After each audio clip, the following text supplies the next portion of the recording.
What's up, guys? We are live. We got Coach EO joining us for a live stream. So he's new to the channel. So let's start off with this. For anyone who's not familiar with you, give a little quick background info.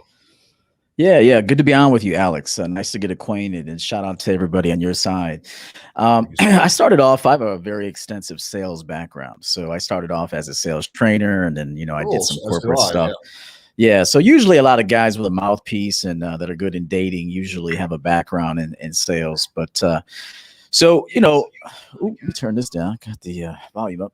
So, I heard a lot. I was always very successful with women. It was always like a second job for me. It was like I would go to my first job, excel there, and then it would be my next job, which is to pull women. And so that was kind of like my job for a long time. So I just decided, I said, you know what? I have a lot of life experience, not just with women, but in life in general.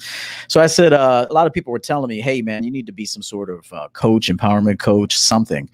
Because you teach men a lot of different things. It's not just pulling women, but it's there's a spiritual side to my messages.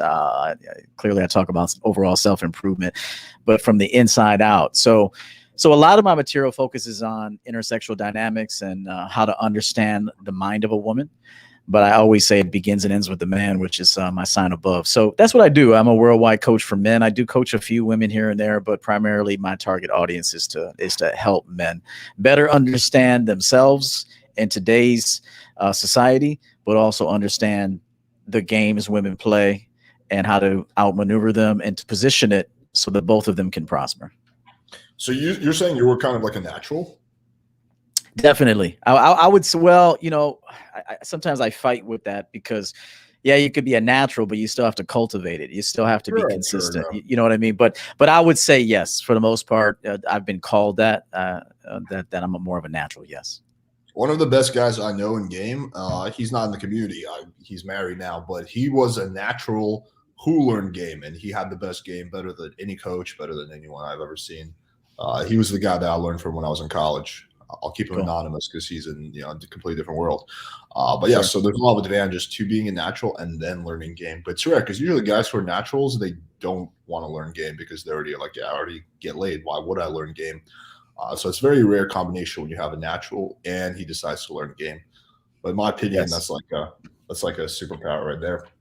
And Okay, also, to touch on that point real quick, I think if you're a natural, that still doesn't mean you're going to be good, because you can pull, but you can't keep. The game is really to the maintenance of what you get.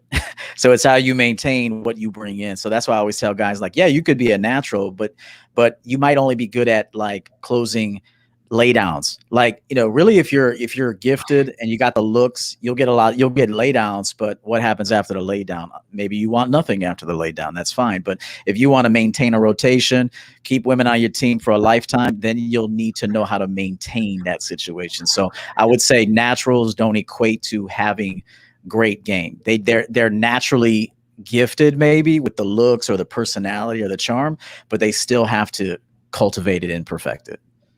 yeah, I guess it just depends on how you define natural. To me, natural means just someone who's naturally good with women. Looks are something probably different. Like you can have a good-looking guy who's not natural, who doesn't have game. But yeah, I guess we're just getting into like definitions now. Sure. Um, let's move into this question. So okay, so you were natural and sort of to some extent. You got into sales. How did you find your sales background translated into game? What are some of the similarities?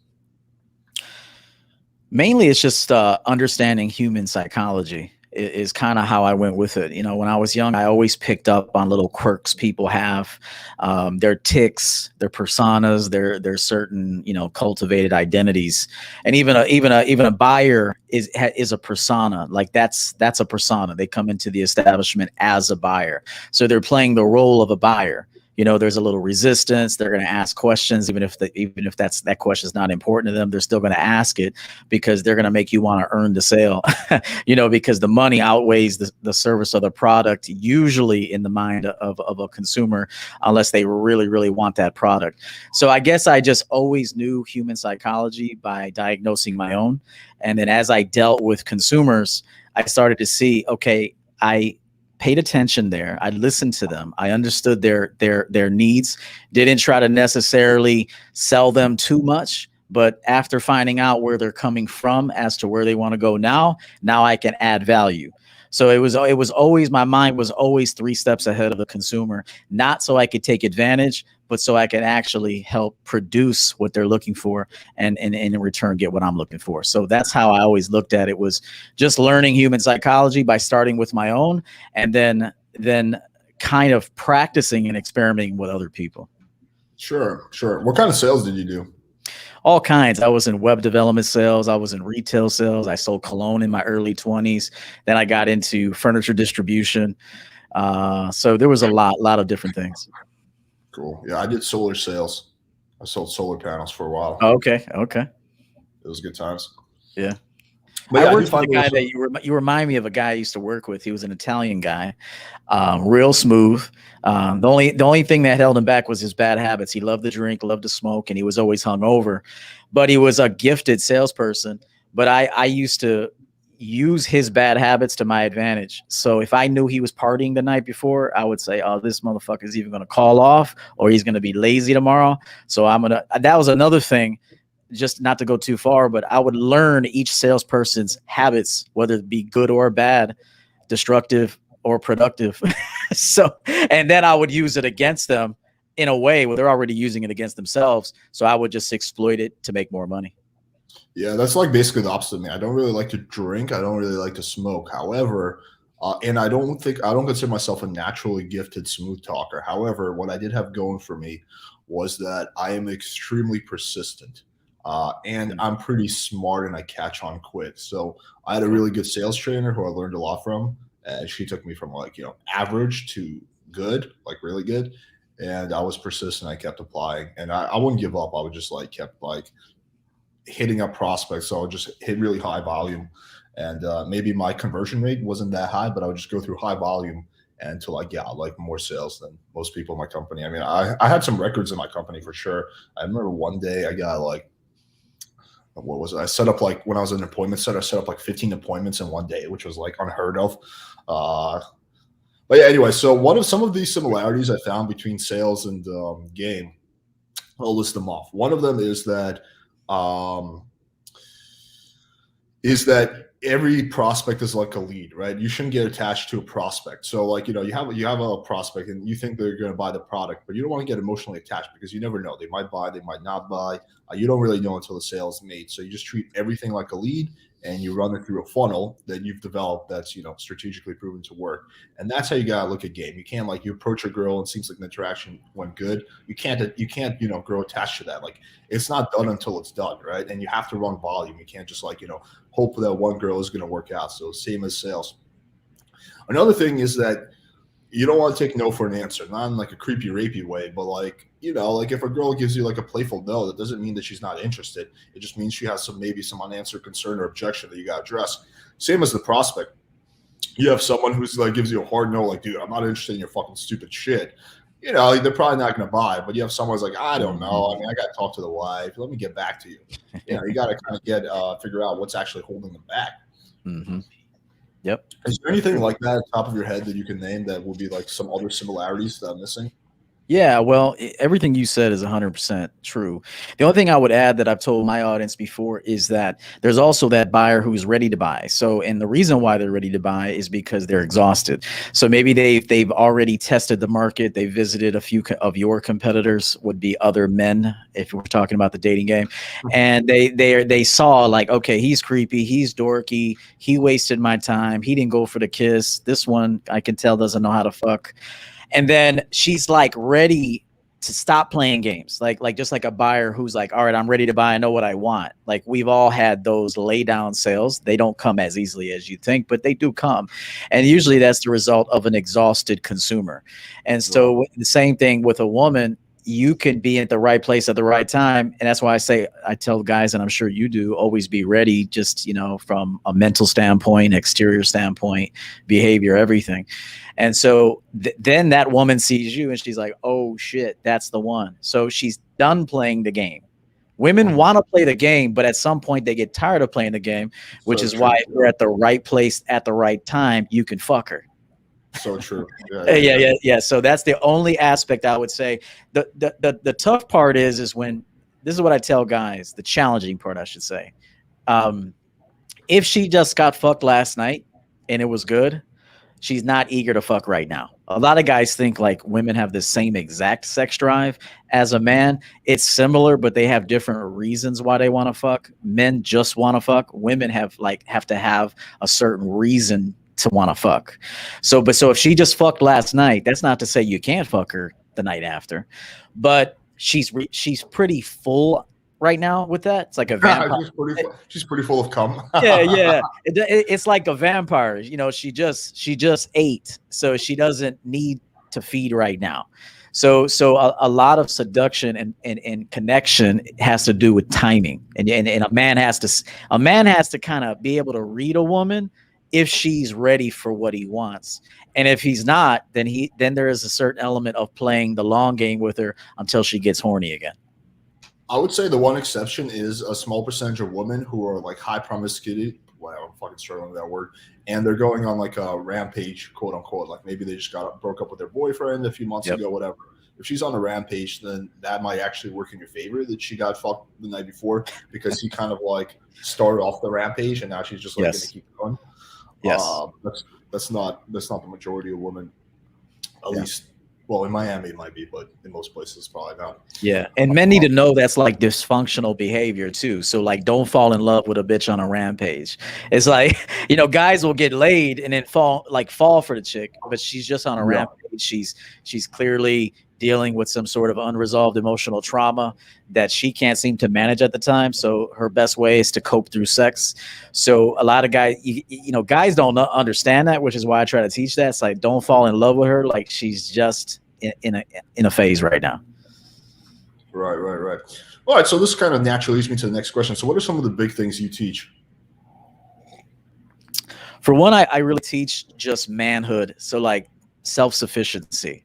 So I really, you know, I try to teach men just to be able to be alone, especially in today's society. Although we naturally want to connect as human beings, you still have to have the ability to be very content being alone. So that way you're not needy for a woman to be there, meaning you don't need her to live with you to pay bills. You don't need her to live with you for companionship. You're just that kind of dude that I always say that builds a dope life for himself. And he enjoys what he enjoys. Like for me, I work, I do this business. I have a few other businesses that, you know, I manage. Football is a big thing for me for recreation. I'm not going to miss a football game. That I'm just not, unless money's on the table. You know, I enjoy quiet time, solitude. I don't like to have a lot of extra dialogue if it's unnecessary, because I just don't prefer it. So like, I know who I am, and I want to teach men how to know who they are, so they don't seek happiness outside of themselves. Now you could go to somebody else and invite them in for pleasure and to exhibit who you are, but not to kind of determine who you are, if that makes sense. So I try to help the man cultivate a product that he's very proud of and that he's unafraid to relinquish to the world. I definitely agree with that. You don't want to be, a lot of guys are like, I need a girlfriend. Like, why do you need one? Like, you want one, sure, but why do you need one? Like, will you die if you don't get one? Like, you should be able to be okay without a chick, without a girlfriend. Okay, that's a good one. What are some other things? Yeah, that was a big point right there. It's like, you know, that's another thing. It's like, men should never campaign for relationships. I say this a lot. Like, you should never bring it up. You should never talk about it. She has to bring it up. So that's that's an interesting point. Yeah, it's to her advantage and to her pleasure for her to campaign for it. She should be asking, what is this? What are we doing? At that point, you know, you probably give her a pitch like this. Listen, I enjoy this. I enjoy our interactions. We have a lot of fun. However, I don't jump quickly into relationships. It's something that I analyze over a period of time. And, but I am observing and I like what I see. So keep it up. So if you talk to a woman like that, it's almost like a boss talking to someone who's asking for a pay raise. Maybe they don't qualify yet for a pay raise, but the worker thinks he or she does. But as a boss, you have to determine if they're really there yet. There's a little like insect in my office right now. So it's important that men don't bring up the idea of relationship at all. That that it's her that pursues it, asks about it, and campaigns for it. It overall, in the end, if there's going to be a relationship, it's much better that way because she had to work for it. Yeah, that's an interesting point. I think a lot of guys struggle with this because, one of the big things that me, you, and all the other channels teach is, as a man, you're supposed to lead, right? Like you're supposed to lead. However, this is, I guess, the one thing where you're not actually leading on, right? Which is a little bit of confusing for like the average layperson. So how would you kind of like, I don't know, coincide those like those two concepts? Great question. Great question. Yep. You actually are leading by letting her campaign. You are leading by positioning her to campaign for the position that she wants with you. So it may not feel like you're leading, but you actually are. You're resisting that conversation because it's in the best interest of the dynamic between the two of you for her to campaign to be your girl. So you are essentially you are leading it by leaving it to her to campaign. So you're leading from the background, basically. Yes. It's like an indirect form of leading. Yes. Yeah, because we had actually, funny enough, last night I was helping some guys out on our forums, and one of the guys, he was pretty flabbergasted by something that happened to him. So he was hooking up with his chick for like 7 months, a fairly decent amount of time. He said he liked her, they had good chemistry, like everything was good, right? And after like out of month 6 or something like that, he was like, "Hey, like, listen, I really like you, and I'm actually ready to like be exclusive with you." And she got a little weird. She's like, "Okay, let me think about it." And then they hung out a few weeks later, and I'm simplifying the story a little bit, but they hung out a few weeks later, and she was like, "Hey, listen, I actually need some time to myself.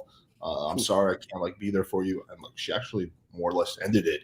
And he was like so confused, like, what the fuck did I do wrong? Like, I thought I was supposed to lead, and I led on this, and it backfired on me. And I was like, shit, yeah. Like, I do agree with you that it is better when the girl's the one that kind of is like, "Hey, what are we doing? Where are we going with this?" rather than you, because it makes her more committed. Yep. One thing I could leave with the guys listening is that you could open the door to the topic. So let's say, for example, she says, "So what are you looking for?" You say, "Well, right now, the way I have my life set up, my business comes number one. Number two, I do invite a woman or women into my life for romance." And so she's like, "Okay, so you see other women?" You say, "At this time, yes. At this time, yes." So when she hears that, you're not lying to her. I don't advocate lying to women, because if you're a man, you could just tell her the truth, and she has to adhere. See, most men want to adhere to the woman when she should be adhering to you. And she's not used to that. So there will be some natural resistance in the beginning, but she'll have to get used to it if she wants to deal with you. It's just the way it is. So what you could say now, if she asks you and says, "Well, how do you feel about relationships?" You could say, "Well, I have the door open to that possibility, but I don't move that fast into relationships. It's something that I monitor over a period of time. And so the door is open, but it's not something I rush into." And so now she's thinking, okay, I could get this guy in a relationship, maybe, but clearly it's going to take time, and I'm going to have to work for it. Yeah. Yeah, you don't want to be the guy that rushes into relationships. I mean, there's no advantage to it. Like, you can always get in the relationship a little later.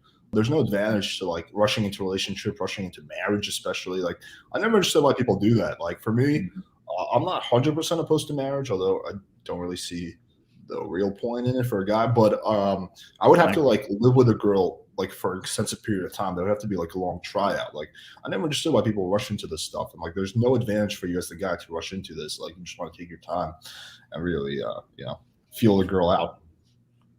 Yeah, I agree. I agree with that. It's like the NFL. It's like, when they recruit players out of college, I mean, they have to literally work 3 seasons to prove themselves before they get that major contract. So could you imagine if they just gave these guys big contracts right out of college? It would be a bad idea. And it would probably diminish their work ethic a little bit if you just rewarded them too quickly. So it's the same thing with relationships. If you give a woman the reward of having the title of your girlfriend, which should be a very prestigious position, it's usually not with men, because they don't work hard enough to kind of see themselves that way. It should. But it seems like the harder a man develops himself, or I should say, the more strategic and the more successful he is at developing himself, the more he'll naturally have a certain pride about who he allows into his life. And so that's the problem. They just let anybody in. Yeah, the girl should be proud to say, "Oh, I'm his girlfriend." Not like, "Oh yeah, I'm his girlfriend." Like, have to like say it under her breath, like, "Oh yeah, I'm his girlfriend." That's right. You And know, most that girls is say very it like cool. that. Yep. I was watching one of your videos. You were talking about how a problem is that men are like kind of pussies nowadays, and I definitely agreed with that. Can you expand on that? Okay, well, most men are pussies because they've been conditioned to be pussies. So Right. I don't like fault them 100% for being a pussy because they've been conditioned to be a pussy. So this is like a pussified simp society that we live in, and men have been, like conditioned and programmed to be a bitch. So that's why they're a bitch. So I can't 100% fault them. But however, once I introduce them to that bitchness that they exhibit, now they have a choice to make. It's like, oh shit, yeah, you're right. When I do that, I don't get a productive result for myself. When I do that, I usually get turned down. I don't get the job if I behave this way, if I don't play the business game, accordingly. So it's like that's what I teach men. So I'll say this: like most men, and I would say all of us were born simps. Like, and I I'll don't know say, about that. I was born alpha as fuck. When I was one, I was like yeah, fucking yeah, hitting on the yeah, other babies to the yeah, hospital. yeah, I was yeah, like, "Yo, yeah. ma." I like that Yeah, quick. I mean that's You more like rocking, like daddy, get in possessive there. behavior. That's more like possessive behavior. Like I was around friends that they're men. I'm very much a competitor, and I was always that way. Now, was I a competitor because I was born that way, or was I kind of introduced to an I was born in an inner city, so I kind of was not. Was I a competitor, or was I just a survivor? And I think you kind of have to ask yourself, was I really competing, or was I just trying to survive on the streets? Was I really competing, or didn't I only had $5 in my pocket? So, it was more out of desperation versus anything. So it's like, I ask those tough questions to myself, and that's how I can, educate my clients. But I would venture to say there's a very small percentage of men that were born with that like masculine trait, and I think that was carried on. That was genetically, they're predisposed genetic wise to have that from a prior generation. It wasn't so much them; it was just something. Maybe they got their great grandfathers.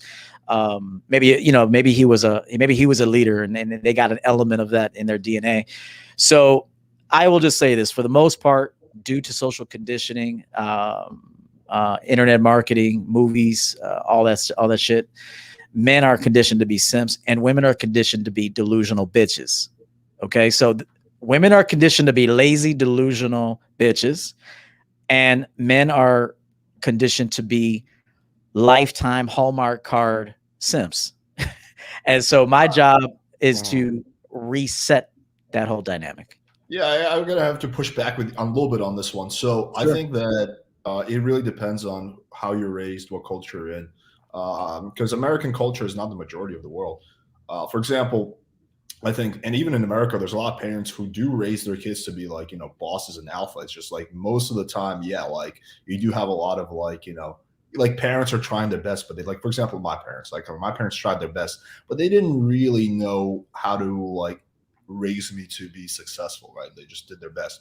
And for example, my dad thought that, the good parenting was just to push me into things, right? Like, so like, okay, like I want my son to really get into karate, right? So I'm gonna push him, like I'm gonna make him, like if you want to go out with your friends, you have to go to karate, right? Which is not an effective approach because it just made me rebel and now want to do karate. So as a result of that, like, but maybe had my parents, for example, encouraged me more, like, hey, listen, like, this is why I think it's important for you to learn self-defense, then maybe I would be like, an MMA fighter or something like that. Who the fuck knows? Although Right. probably not.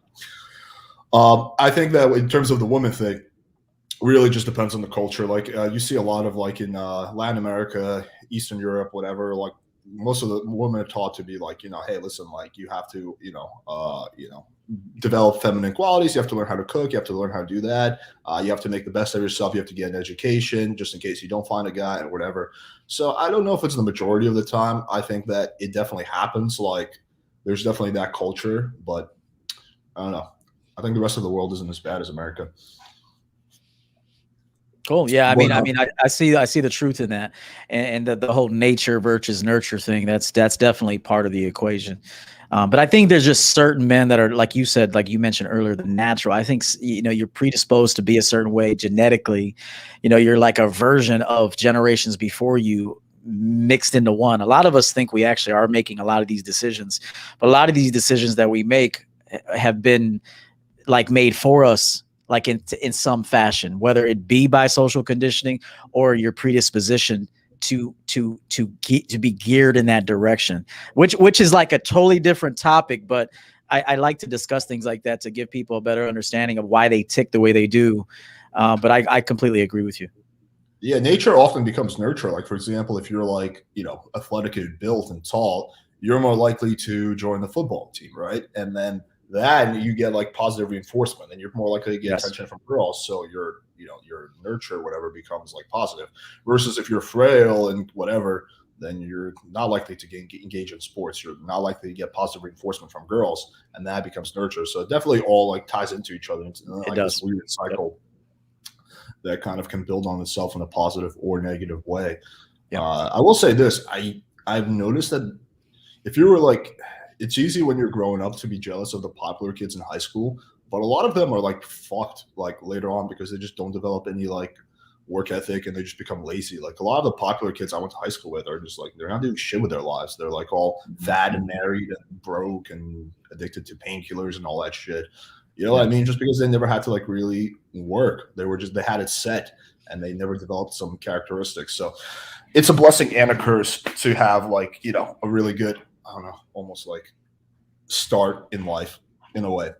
It's kind of the same, I agree with you, and it's kind of like the adversity intelligence that they lack. It's because there hasn't been a lot of adversity uh, at the front end of their life. Just like a woman, when she's got her looks, she's usually given opportunities that she won't have later. So it's like, life's kind of like an exchange. It's like, do you want success now or do you want success later? It's like, women and men have to go about success and securing their future a little bit differently. But yeah, you're right. If you had the looks, I know a lot of guys that were big muscular jocks that now they're either dead in prison or they look ugly as shit. Like their looks diminished completely. Whereas Mhm. I was more of a smaller framed guy, and now I've completely redesigned my appearance. Didn't even have a beard. I would say I had beard coming in my early 20s, but it wasn't really until I was like 24. I'm like, yo, I could actually grow a full beard. But in my early 20s, it was kind of random. So, everybody gets their growth spurt at a different time, so Yeah, for sure. I actually think there's a lot of like some of the best girls are like the ugly duckling girls who grew up not that attractive, but then they became hot. So they I know agree. what it's like. So they experience that Mhm. adversity, but they're also attractive. I Those agree are some completely. of the best girls. Yeah. Yep. I Um, agree. let's kind of change gears a little bit. So you clearly are a big proponent of like maximizing your style. What are some tips you would give to guys like you? Let's say you have a coaching client and he just like whatever hasn't looks maxed or whatever. I probably hate that term, but let's use it. Where would you start for the guy? Like, okay, this is what you need to do. Probably his haircut. If he has hair on his head, I'll look at him and say, all right, so we need to do, we might have to shift the haircut, tighten on the sides, because you have a round face, so we might want to elongate things. Yeah, Looks maxing is a real thing. I mean, you should want to look your best, your best. I mean, I think so. yeah, 100%. Opportunities come to good looking, vibrant people, not like badly disheveled, lazy people. So if you're like a as good looking as you can get, I'm not saying to compare yourself to another man, but just be as present yourself as best as you possibly can. So get in, no one says you have to be chiseled, because most women actually like more broad men that look like they can protect them, rather than someone who looks like they don't eat. When I started my YouTube channel, I was about 155 pounds. I mean, I was lean, but I remember at the time I'd have women telling me like, "Do you eat?" And I'm like, "I'm on a diet," Patrick Bateman style. I'm on a diet. But Yeah. now, I eat what I want to eat, clearly with moderation. But now I'm 190 pounds. I'm much broader, and women are very, very attracted to my look now, because I look like I can protect her. I look like I can fight. So there is something to be said about that. It's like, you know, always look your best, but you got to try out different things. When I look back 4 or 5 years ago at how I presented myself, sometimes I'm like, ooh, like shit. But that's who I was at that time. But as a coach, I'm like, hey, let's get a little bit leaner.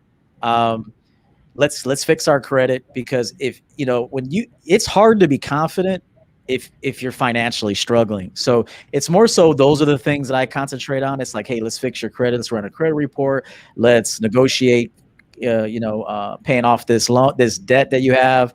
Let's start saving some money, let's invest your money. If you start to make wiser decisions as a man, you naturally will want to be better looking. It just comes with being a productive man, if that makes sense. So I try to focus on the things that they swept under the rug first, because it's there and they can't pretend it's not there. Just like if somebody were to buy solar panels from you, and let's say you introduce the idea of long-term financing, but they don't have good credit. I mean, they're not going to confidently make that purchase. They're going to have to put you off until they come up with the funds, and which could take some time, or try to go to the credit union and try to get a loan somewhere else, versus a guy that's like being the good salesman I am, I'm at that point I'm gonna pitch them the low credit program, which fucking has shitty right. terms, but will work with their shitty credit. So yes.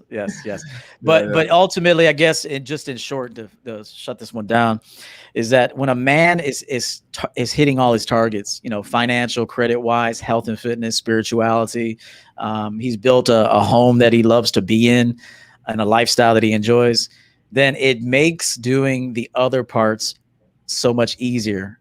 So men need to focus on their looks. They need to look as best as they possibly can. Yeah, definitely. The advice I always give is, one, go to a high-end barbershop. And I like the skin fade. I think that's a good look for most guys. Like, it looks pretty sharp. I like to go to a barbershop pretty often, like once a week. Just have them like do everything. It's a bit excessive for the average person, but I'm on YouTube, so I want to look like my best for the videos. Yeah. But you can see it's like a tight look, like like you want to have something like that. You know what else? It makes you look younger too. Like you could be 40 but have a tight skin fade like you do, with your beard maintained nicely as it is, and you look younger. So that's another thing. And not to mention, the barbershop experience is a nice experience for a man to have, like to be around masculine energy, manly conversations, because usually they're talking about sports or finance or women, and it's good for men to be in that environment. Yeah, in Miami, the barbershops I go to, they don't speak a word of English, so it's like I don't understand. Oh shit! Like, Mama huevo, and I'm gringo. I'm like, oh, was that me? But that's just like, man, yeah, I do agree with you. The barbershop, when they do speak English, is pretty cool. Another thing I recommend for guys is to start hitting the gym and put on muscle. It's a bit of a longer term endeavor, but it's definitely worth it. You know, if you're just starting out in 3 months, you can, put on like 5-10 pounds of muscle and look, noticeably different. 3-4 months, I would say, you get those newbie gains. So that's another thing, and style, of course. A lot of guys wear clothes that are just way too loose fitting. So it's just like, it looks like shit from the 90s. So you want to wear nice, tight fitting clothes. And honestly, it doesn't have to be expensive stuff. I do most of my clothes shopping on Amazon, honestly. But so, yeah. And I would say actually the last one that recently I've kind of come to appreciate is cologne. Oh yeah, I got one right here, man. I'm big on cologne. Yeah. Yeah. Getting quality cologne can make a big difference. My girl actually convinced me of that. But it's definitely true. Like a quality cologne, nothing cheap like Doa. I think once you pass like 21, 22, you shouldn't be doing like Axe body spray. Like you gotta get into like cologne. Like, you know what I mean? Like no fucking Old Spice or anything like that. So yeah, just those ones. And if you're on the shorter side, one thing that I've been actually fucking around with recently, not that I'm on the shorter side, but is height increasing shoes. So you can buy shoes that increase your height by 2 inches. And I've actually been playing around with those, and they're really uncomfortable. But I do think they make a little bit of a difference. Like you get to like tower above people and shit. So you can easily get those on Amazon for like $20 or whatever. Actually, Austin Summers introduced me to those. No, I agree with you. Another thing that guys need to do is this is going to be a little bit different, but it does focus Mhm. on kind of like a man's wellness. Is go visit your doctor annually, get like your blood work done, check your Oh yeah, I agree. testosterone. Like these Yep. things are really important because you could be unhealthy but be good looking, but what's it fucking matter? you know, you could Right. be a Yeah. good looking dude with a beautiful hairstyle and good looking face, but if you're in terrible health, it really doesn't matter, and it reflects on you as how you keep yourself. So Yeah. that, and then the 100%. dentist too, because you could have cologne on but have a shitty mouth and it doesn't matter. So like cologne, I'm big on cologne. I always have been since I was a young guy. But make sure you guys floss. I mean, I sound like your father, but I'm not trying to. Like, go to the dentist. Have your teeth examined, check them for cavities, gingivitis, all that stuff. Have them cleaned, and make sure you floss daily because breath matters. It matters with a woman. There's Yeah. been women I've met and they were great looking, and I talked to them like, "Oh shit, you just disqualified yourself, baby girl." So, yeah, hygiene matters. Yeah, definitely, definitely. And I will add, like, make sure you go to a functional medicine doctor. Don't go to your average doctor because they're retards and they will tell you that your testosterone is good when it's at like 300. So get like Yeah. go to integrative or functional medicine doctor. I don't even bother with regular doctors anymore.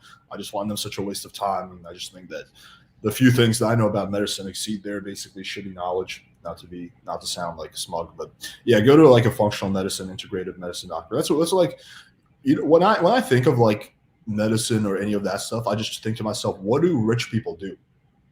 Like, does like someone who's a multimillionaire, do they like go to their standard primary care physician and hang out in his office for like 2 hours and then go in that little creepy room where you have to wait for another hour? They don't do any of that.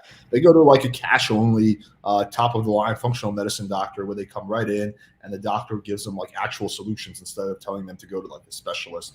So like, I think that's a good frame to come from. Like, what do like people have means? How do they like kind of, what do they do?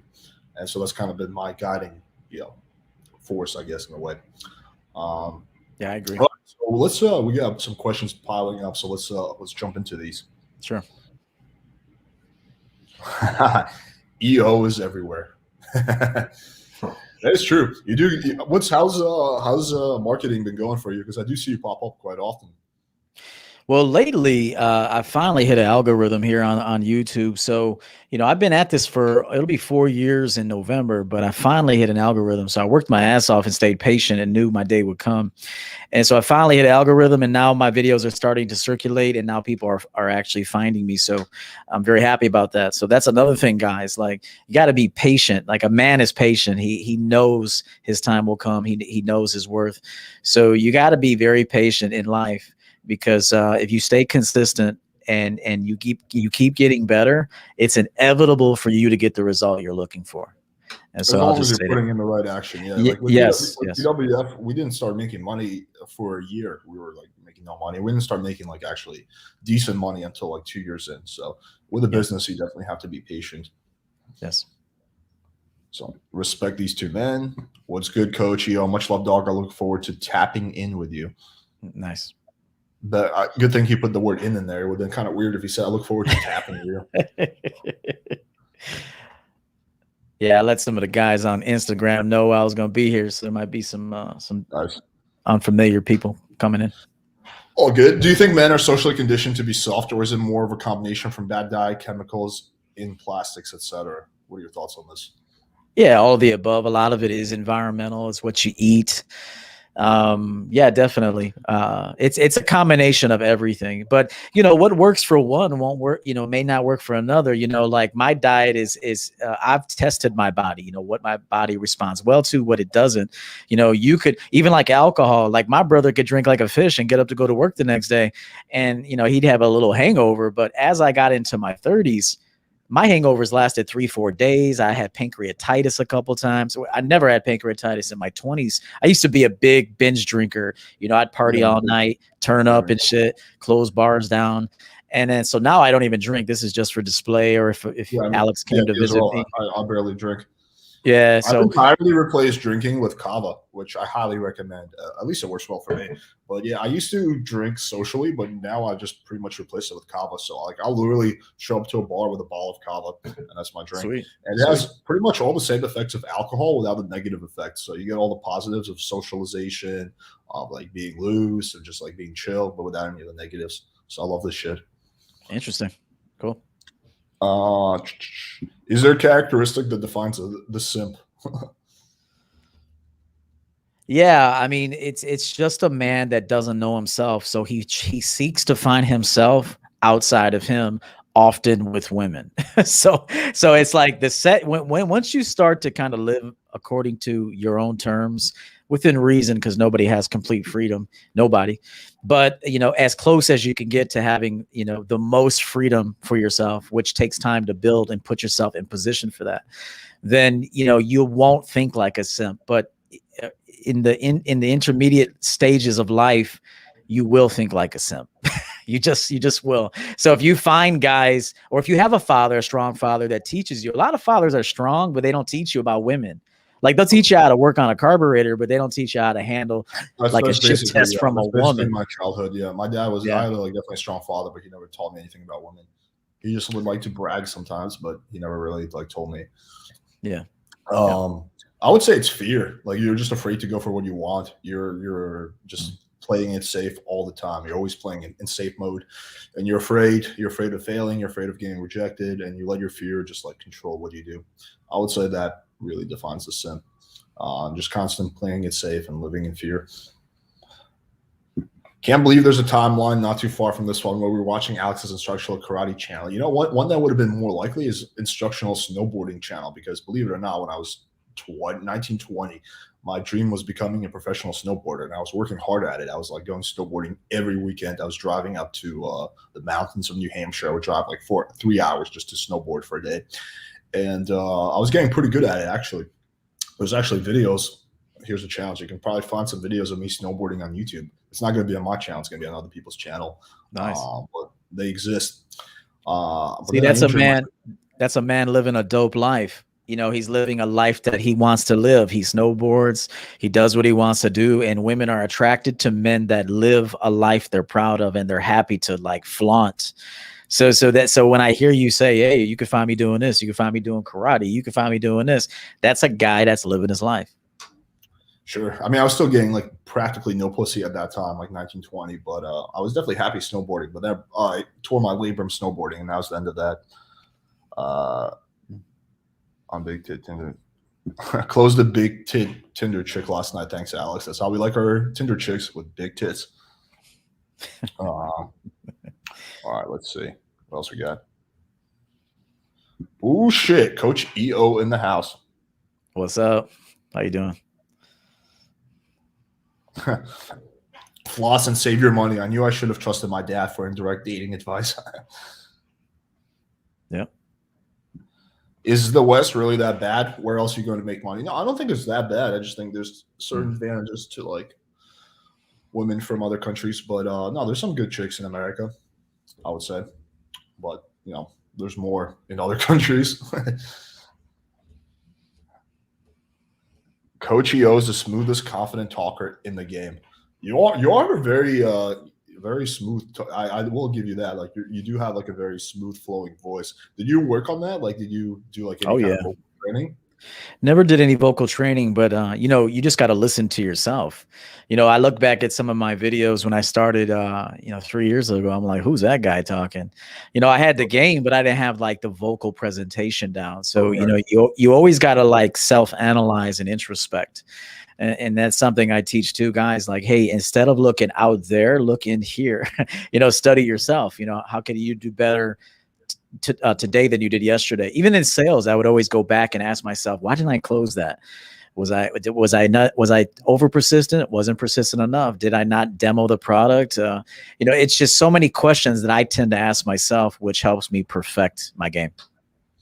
Yeah, it's definitely true. If you watch my early YouTube videos from like 2.5, 3 years ago, like I sound nothing like I sound now, and people always think that's because because of testosterone, and that's part of the reason. But another big part of it is I just got a lot more confident talking on camera and just speaking in general. Yeah, repetition. Yeah, that'll do it. Repetition. Definitely a big factor. And I almost want to take down those videos because they're so cringe, but I keep them up because I find that they're entertaining. It's like good for people who are like, dude, some of my videos are cringe as hell, dude. I mean, I keep them up too, but I'm like, Jesus, you tried way too hard there. You know, like, you know, because you're learning, and so, over time and with repetition and self-analysis, you should be able to master your craft at something. Yeah. Yo, when is your book dropping in Audible? Yeah, good question. Here's my book right now. It's titled Cut the Bullshit. Guide to Living as Your Authentic Self. This is not so much about picking up women, although I discuss dating, but this is more so like a mirror for people to look in to do that self-analysis that I was just talking about. So if you're interested in reading a book like that, Cut the Bullshit, it's on Amazon. As a matter of fact, the guy that I'm supposed to be working with just texted me for the audio book. I've delayed it because I have so many other projects going on right now. Plus, I want to do it myself. People want me to do it, which takes time. I mean, it takes time to do it yourself. I could have hired somebody to do it for me, but people want me to do it. So unfortunately, it's been put on the back burner, but it will come out this year. And I have a second book coming out late summer. Oh, cool. Having less or no responsibility, which other things do you enjoy for your free time text? Is that one of yours or? Having less or no response with which other things do you enjoy for your free time text? I don't really ask women. See, here's the thing. Like, I'm very much brute about my approach with women and it could work or it may not work. But, I find that it works for me. I try to teach men this element of game. It's like, instead of asking her what she likes, tell her what you like and watch her reaction. Yeah, I see, but the problem is guys don't like anything other than bitches, yeah. So they don't like anything, which is why they can't talk about anything else. What do you like? I don't know. Bitches. Yeah, Tinder. Like I mean, you gotta like other things. You gotta expand your horizons and become a well-rounded man. See, because then when you talk to her, you're really grooming her to come to your world. If you go to a woman's world, you've already lost because there ain't nothing over there. I mean, I'm sorry, there ain't much over there. I mean, especially in today's society, it's not much over there. But if you have this refined world, this like heaven that you've created, now you can bring a woman to a heaven if she qualifies, and you guys can dwell there. So that's what I would tell guys is you got to have a life when you talk to women. Yeah, well, it becomes a kind of a double-edged sword because it's kind of hard to get a life when you're not getting laid and you're miserable. Yep.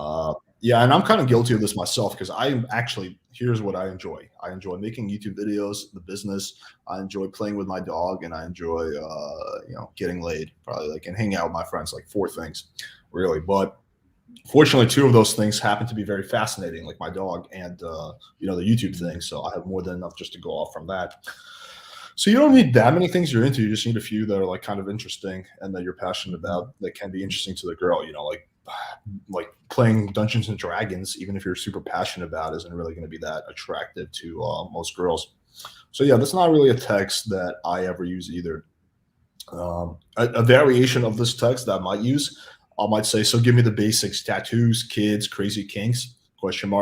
And so that's like a fun way. Like, it's easier for her to answer. She can be like 3 tattoos, no kids, and I like it in the butt or something like that. And then you can just just kidding. Usually they don't say that, but yeah. So that's like a variation of the text I would recommend. Some women do like it in the butt, though. I'll tell you that. Some do. Are you a simp if you enjoy spending time with women? No, you're not. It's just how you spend time with women. Are you like spending time with women, following them around, hoping that they come around, or are you spending time with women while being exactly who you are? Like, hey, listen, I want to bang you, and I'm not ashamed of it. Yeah, I've said that before. He may have heard me say that if you genuinely enjoy shooting the shit with women, that you're potentially a simp. Because a man's time should be valuable, and a woman should know that. So when he schedules dates or time with her, she needs to know that he scheduled it in versus that he left something to go be with her. Yeah. So I always tell guys she should feel privileged to have time with you because you are on a schedule, because all successful men are on a schedule. Yeah. I mean, I definitely enjoy spending time with women, but yeah, I'm not gonna drop what I'm doing to hang out with them. Mm. That sort of thing. Coach EO has supported direct Tinder bios. Alex has used this in the past as well. Direct gets less matches, but your matches are less hassle, correct? Yes, I think that is correct. I did back in the good old days when before Tinder became totally SJW and you could actually do certain things. I used to have two profiles. One was a 50 Shades of Grey style profile where I didn't even show my face. It was just like a bunch of BDSM memes and a very, very sexual bio. And then I had my regular profile, which is kind of what you see now, probably like a less refined version of that. And so the BDSM profile would get a lot less matches, but the matches I did get on there would have a much higher conversion rate. It was like 30, Yeah. 40, 50% versus like 5 or 10% of my regular profile. So yes, the harder you screen, the less matches you get, but the matches you do get are more serious about meeting up, I found. I agree. What's 100%. the Tinder bio that you recommend? Okay, so I tell guys to experiment. So like summertime, usually girls are not looking to find anything serious in the summertime. So I've had bios before, or I've coached guys that have bios to say, "Hey, I'm looking for a summer fling, and that's it. When fall comes, we can get rid of each other." Like that's all it says. Like, but your pictures have to kind of coincide with that kind of energy. So I've actually had guys be very successful with something like that, like just looking for a summer fling, nothing more. When fall comes, we'll get rid of each other. Just like you said, you're going to get some people that will reject that because of how blunt you are. But then you're going to find somebody who goes, damn, that's the kind of guy I'm looking for. And then so they'll swipe on you. You say, hey, let's just meet up. Let's have fun. No heavy talk, none of that shit. And we'll just go have fun for the summer. So you got to keep in mind, a woman's mindset in the summer is to kind of float around, wear summer dresses, be seen, take pictures, and fucking have fun. When the winter months come is when they want, to snuggle a little bit more, go to haunted houses. Holiday parties are coming, so they might want a little bit more of that like relationship energy, or at least the possibility for a relationship. But you got to kind of know a woman's mind. Like, in the summer they just want to have fun, so give them fun energy. It's funny you say that because I can definitely see that applying in Chicago, but like I wonder how true that is in like a place like Miami, where you have like where basically every month is summer, right? So we don't. That's true. So I wonder how much, but yeah, I can definitely see that playing out in a place that has seasons. And I've actually heard another dating coach, Jason James, talk about that same exact thing. One thing I have in my profile that I put in is looking for a cool Corona-free girl that I can drink wine and cuddle with. Fun little, play on, the whole Corona pandemic thing. Sure. And, cuddle is pretty strong sexual indication. Mm-hmm.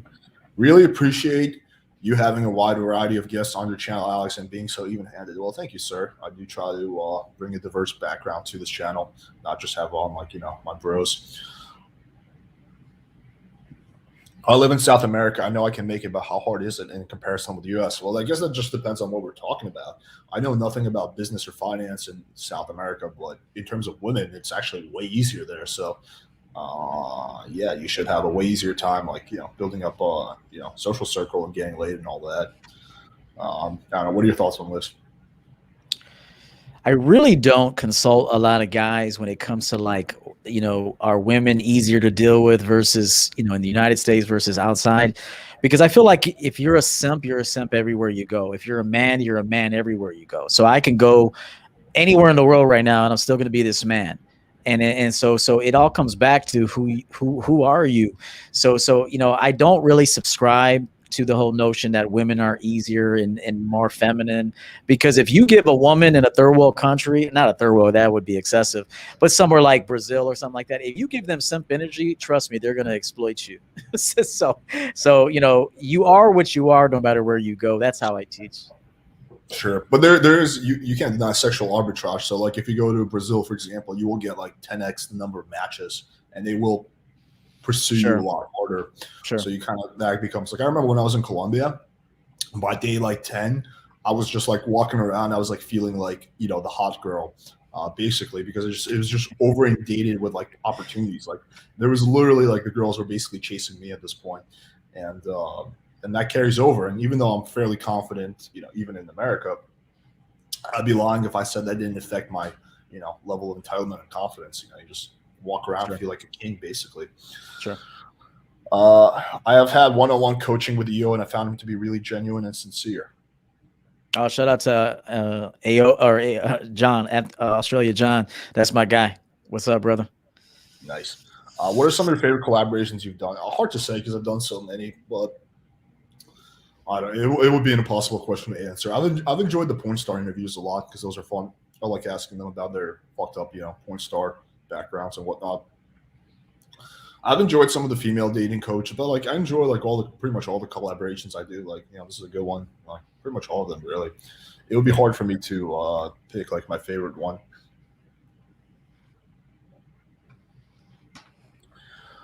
What do you think is a good age to look like? Is when you're finding your look like? If I try to look younger, I look 12. So I think I want to. I guess the question is, what's an age that you should go for when you're trying to like refine your look? Well, it all depends. I mean, even me, I look young. I'm 41. I mean, if you see me, Oh, I look. damn, you're 41. Yeah, I'm 41. So Okay. but when I was 21, I looked young too. So I had to use my mouthpiece in order to get myself in situations that I wanted to be in. I had to be persuasive.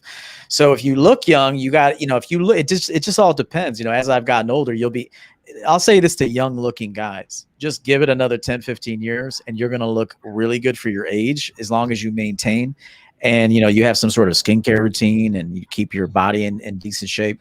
So you're going to have more success later. But so that's what I would say. I mean, I was always young looking. Even me now, I could deal with girls that are in their low to mid 20s if I want to, because of my style, my ability to, I stay current with the trends. Now that doesn't mean I dress trendy, but I understand where the trend is. So I'm able to adapt. So that's the main thing, is just being able to adapt. But if if you look young, you look young, just rock it. Just be confident no matter what you got. Just be confident. I mean, I know that's like that cliche, just be confident, bro. But it's kind of true, because I have a friend that's 350 pounds. He's obese. He's been my best friend for a long time.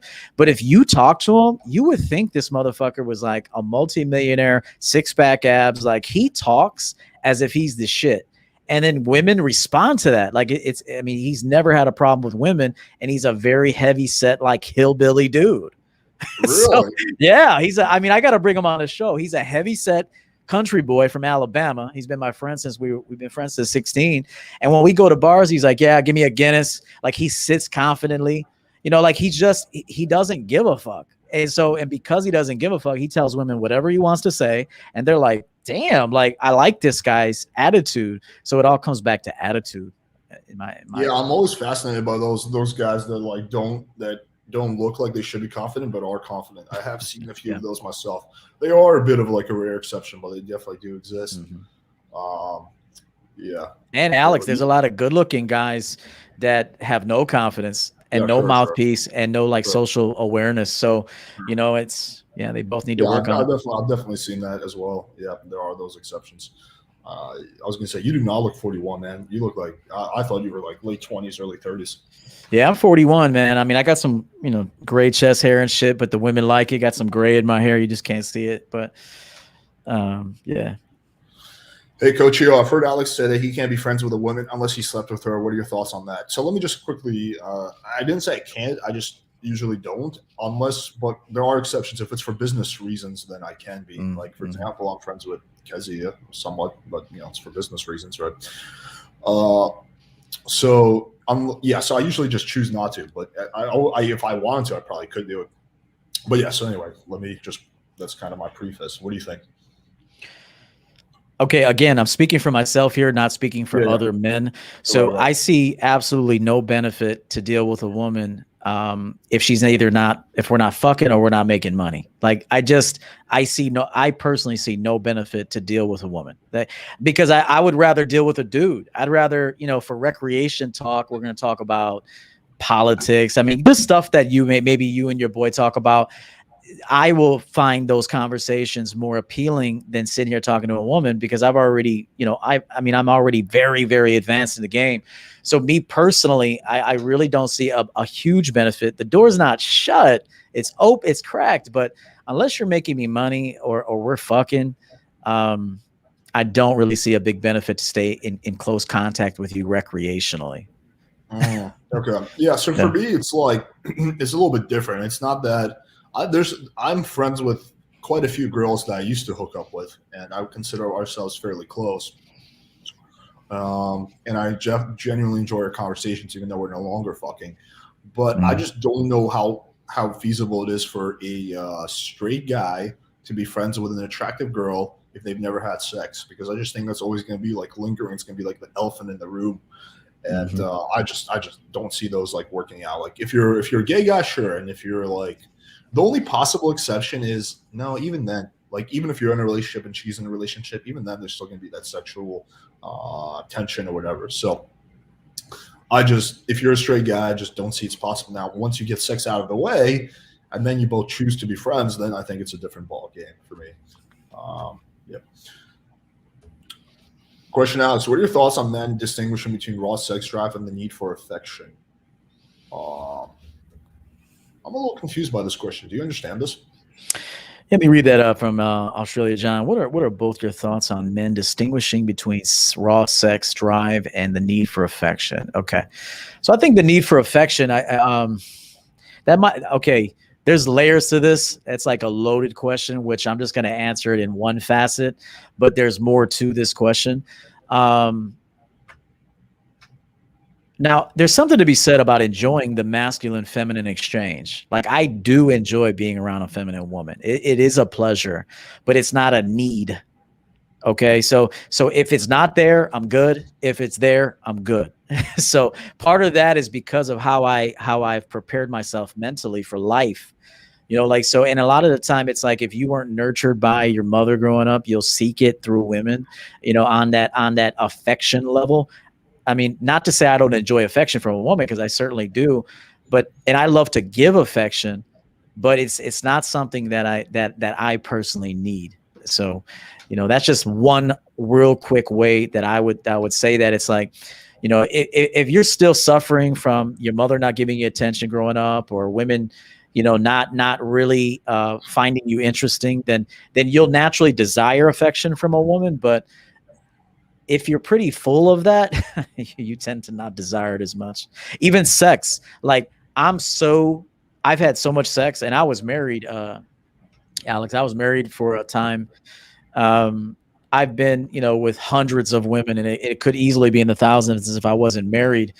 But even now, I'm not promiscuous. I have a control on my sex drive. I only fuck as a reward. Like, I really only fuck if she deserves to be fucked by me. Like, I'm not hunting women down anymore, and I still have high testosterone, but I've just learned to manage my sex drive and to control it to a point where it's productive for me to be with you in any, like, it has to be productive for me to deal with you. If it's not, then I'm not dealing with you. Mm-hmm. Yeah, Australia, John. I honestly don't really understand the question, so maybe you could like rephrase that and just like let me know exactly what you're asking. Playing with fire. I just DM my crush on IG. The thing is, she didn't even see the message, and after not responding on Tinder, what should I do? The message was, "Hey, I like your style. Thanks." After not responding on Tinder, there's really not much you can do. I mean, if she's not seeing your message, like you really can't do much. Um, yeah, I mean, I would. You can reply to one of her stories in a few weeks, but then I would probably let that message sit for a week. If she doesn't see it, then unsend the message, then wait another month, and also build up your Instagram, because if she starts looking at your stories, then you're gonna have way higher chance of a response. So build up your Instagram for a period of time, and then re-engage with a different opener in like a few months. But that's like quite a bit of work. But if you really like this girl, you can try that. But there's really not too much you can do. One way too, I know that question was directed at you, is Yeah, no, that's sometimes okay. Right. sometimes you could be playful in the DMs. Like, you could get in a chick's DMs and say, "I can't believe you took a picture like that," and just put that. Just be like, "I can't believe you took a picture like that." And she's, women are very egotistical, so she'll say, "What? LOL. What picture? What do you mean?" And then at that point, you'll get her to respond if you kind of like insult her, but insult her productively, where it's not like too harsh of an insult, but it's kind of an Right. insult to get her intrigued. Yeah, I see your point. The only problem is if she doesn't see the DM, like kind of how you and I Yeah, were talking offline, like you just didn't see my message for a period of time, right? Because I yeah, was my Instagram isn't ranked highly, you know what I mean? So it could also be a problem with her, like if she's an attractive girl. I don't know anything about this girl, but let's assume she's attractive, has a few thousand followers. She's getting a sea of DMs. So at this yeah. point, actually, one of the best things he can do is actually, try to help raise his Instagram standing in the algorithm by, just building up his IG and stories. And if she starts looking at his stories, that gives him a big leg up. Um, I wonder if I wonder if like the Instagram algorithm factors that in. Like, let's say you have like a low value Instagram, but then the person that you're DMing has looked at your stories in the past. Does that rank you higher than another person who maybe has a higher standing, but then the girl did not look at his stories? Like, I wonder, do you have any insight on that? No, see, my Instagram is not in any way, shape, or form designed to pull women, but it will pull women. But if you take a look at my Instagram, the numbers aren't high. It's not a big concern of mine right now to build Instagram. Now, if I can build it, I will, and I'm always thinking about it. But it's mainly for business. So I would say this, guys. You should be using the internet and social media as a way to make additional income, not just so you can source hoes. And so, you'll naturally, I say hoes to be, Right. funny, but you should be using your social media as a way to make additional income, and you just focus on having it be the dopest presentation that you can give while making money, and you'll naturally be able to network a bit more with women. I think when it's just a personal account, just showing you at a pizzeria, there's not much appeal to that. But if you actually are building a business and you're actually providing a service or a product or some value to the world, and it's dope while you do it, and you're a fly looking dude, you got a much better chance at pulling women on Instagram. Yeah, I would also say you can split the two. Like, for example, I'm not playing with fire Instagram. I have my personal Instagram, right? Like, Okay. Yeah, that's true. there's certain things that I'm not going to post on my personal Instagram, that I post on the PWF one, and vice versa. Like, no one gives a shit about like a picture of me playing with my dog on the PWF Instagram, right? Like, but on my personal one, my family, my friends, my girls who I'm trying to hit on, they do care about that. So I think Yeah, sometimes it's good to separate the two.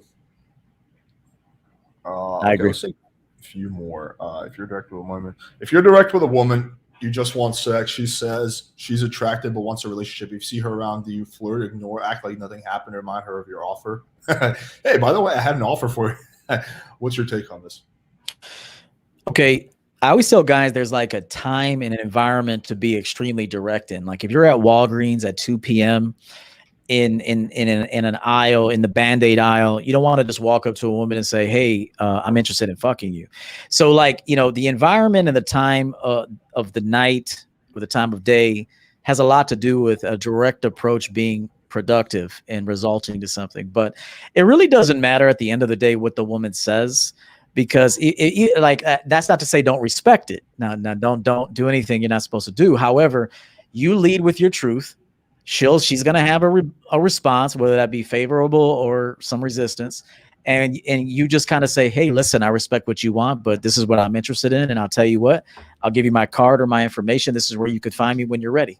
And so you don't back off of what it is you say you want. The second that she gets you to back off of your stance, you've already lost. That you still might fuck her. So I don't want guys to think like, "But I smashed." But so what? Like at some point, you want to do things according to like a certain system, and that's where confidence comes in. It's like, "Hey, I stuck to my guns there, and I still got what I wanted." Look at Aaron Rodgers. He didn't talk to anybody this summer.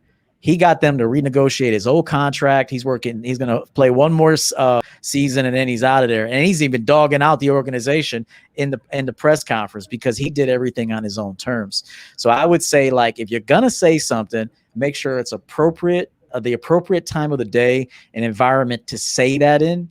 That matters. And two, make sure you mean it. Yeah, environment matters. I would probably still flirt with a girl.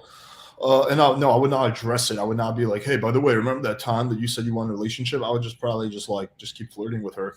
There's no need to like bring it up again. Yeah. Uh, Yeah. so I probably would act like nothing happened. All right, let's take one or two more. I have a best friend girl, and she has a boyfriend, and he's my friend. I feel like there's sexual attraction between the girl and me. Don't move forward because respect. What could I do? So me personally, I would not move forward at all because to me, it's like bros before hoes.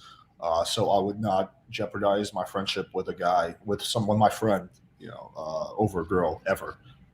That's like just one of my values. So yeah, that would be my advice personally. What's your take on that? No, I agree with that. I mean, if that's your good friend, you guys are good friends. It really doesn't matter. A lot of the time, women will use friends to make her man jealous. So sometimes, like the woman, if if she's just trying to make her man jealous, she'll use his friends to get validation from in front of him, and she really doesn't really like you like that. You might think she likes you, but she's just using you for like attention and validation, or even to make her man jealous. So I would say, like, does she really like you, or is she just kind of using you? But it doesn't really matter at the end of the day. It's like you said, and which I support. Nah, find another girl. Now, let's take one last question. Is 30 too old to pick up 18-24? When I go out, most girls are younger and I feel creepy approaching them. It is absolutely not. I am 31 and I hit on 18 to 24-year-olds all the time. It is absolutely not. It is in your head. If you feel creepy, then you will act creepy and then you will come off creepy. So you got to like scrap that from your mind. No, I completely agree. As a matter of fact, young women like older guys. I mean, there's something about an older man. Now, if you're an older guy wearing Dockers and a polo shirt and there's nothing swaggy about you, like there's no pizzazz to your presentation and the way you speak, then yeah, you're just an older, creepy motherfucker. But if you're, you keep yourself relatively in good shape, you still dress nice, like you said, your clothes fit nicely, you got a nice fresh haircut. A woman will disqualify you if you got a bad haircut. I just want you guys to know, especially a young girl, they're so materialistic, these younger girls, because of just social media, music, everything else. So like you got to stay pretty sharp and have that swag about you to keep these younger girls, interested in you. So don't be like a Docker wearing dude with some penny loafers on and just, and think you're gonna get these young girls. It's gonna be hard for you. Yeah, man. All right, guys. Dope live stream. So Coach, where can they find your stuff if they want to, look more into your content and whatnot? Yeah, well, first I want to say it was a pleasure to get acquainted with you. Yeah, likewise, nice to meet you. I really like your vibe. You seem very down to earth, and I appreciate that. Thanks for having me on. Cut the Bullshit is my book. Again, if you do some light reading, this might be a good book. It's like I said, this is a mirror that you're holding, so this is going to point you inside, and it's going to make you feel uncomfortable. But if you're ready for that uncomfortable feeling, then you might be ready to recreate yourself. I'm on YouTube, Coach EO. That's my channel. I'm on Instagram, Coach EO _champion game. So you can go there for like my own personal quotes and updates on certain happenings that are going on. My website, where you could book a session with me, I say that's where the magic happens. I have a pretty extensive website where you can learn more about me. I have merchandise. You can find the book there. ChampionGameCoaching.com. That's where you can find me. Awesome. Yeah, check out his content. We're going to link everything in the description below. Also, we got a video dropping in literally, I think 20, 30 minutes. It's going to be called How to Last Longer in Bed. So check that out. Sweet. It's going to be a good one. And then we got a live stream coming up this Sunday. We got Ask Nelly. She's a female dating coach on TikTok, and she's pretty viral. She has over 500,000 followers. And her and I have quite different opinions. So it's going to be probably a debate, friendly one, of course. So check that out. It's going to be a good one. And then we got Marnie, the Wing Girl, coming on next week. So we got a lot of good podcasts. So make sure you guys smash that subscribe button and support Coach EO by checking out his channel as well. All right, man. Good chatting. Thank you guys for tuning in. And as always, till next time.